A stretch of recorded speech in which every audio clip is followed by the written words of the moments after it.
ద్వితీయోపదేశకాండము 24వ అధ్యాయము. ఒకడు స్త్రీని పరిగ్రహించి ఆమెను పెండ్లి చేసుకొనిన తరువాత ఆమె యందు మానభంగ సూచన ఏదో ఒకటి అతనికి కనబడినందున ఆమె మీద అతనికి ఇష్టము తప్పిన ఎడల అతడు ఆమెకు పరిత్యాగ పత్రము వ్రాయించి ఆమె చేతికిచ్చి తన ఇంట నుండి ఆమెను పంపివేయవలెను. ఆమె అతని ఇంట నుండి వెళ్లిన తరువాత ఆమె వేరొక పురుషుని పెండ్లి చేసుకొనవచ్చును. ఆ రెండవ పురుషుడు ఆమెను వల్లక ఆమెకు పరిత్యాగ పత్రము వ్రాయించి ఆమె చేతికిచ్చి తన ఇంట నుండి ఆమెను పంపివేసిన ఎడలనేమి, ఆమెను పెండ్లి చేసుకొనిన పిమ్మట ఆ రెండవ పురుషుడు చనిపోయిన ఎడలనేమి, ఆమెను పంపివేసిన ఆమె మొదటి పెనిమిటి ఆమెను పెండ్లి చేసుకొనుటకై ఆమెను మరలా పరిగ్రహింపకూడదు.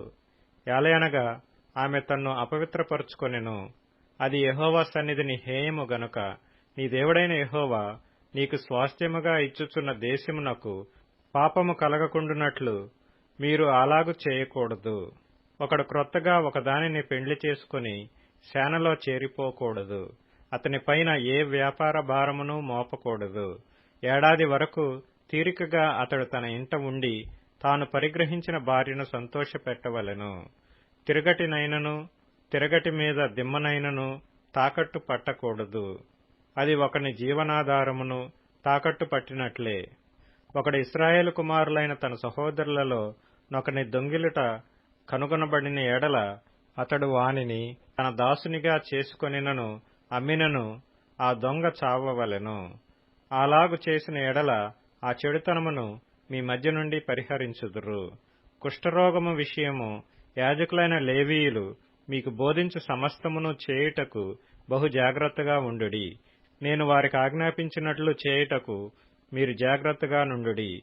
మీరు ఐగుప్తులో నుండి వచ్చినప్పుడు త్రోవలో నీ దేవుడైన యెహోవా మిర్యామునకు చేసిన దానిని జ్ఞాపకముంచుకొనుడి.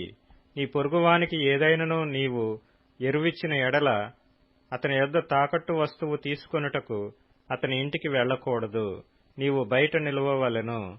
నీవు ఎరువిచ్చినవాడు బయటనున్న నీ యొద్దకు ఆ తాకట్టు వస్తువును తెచ్చి ఇచ్చును. ఆ మనుష్యుడు బీదవాడైన ఎడల నీవు అతని తాకట్టును ఉంచుకొని పండుకొనకూడదు. అతడు తన బట్టను వేసుకొని పండుకొని నిన్ను దీవించున్నట్లు సూర్యుడు అస్తమించునప్పుడు నిశ్చయముగా ఆ తాకట్టు వస్తువును అతనికి మరలా అప్పగింపవలెను. అది నీ దేవుడైన యెహోవా దృష్టికి నీకు నీతి అగును. నీ సహోదరులలోనేమి, నీ దేశమందలి నీ గ్రామములలోనున్న పరదేశులలోనేమి దీనదరిద్రుడైన కూలివానిని బాధింపకూడదు. ఏనాటి కూలి ఆనాడియ్యవలెను.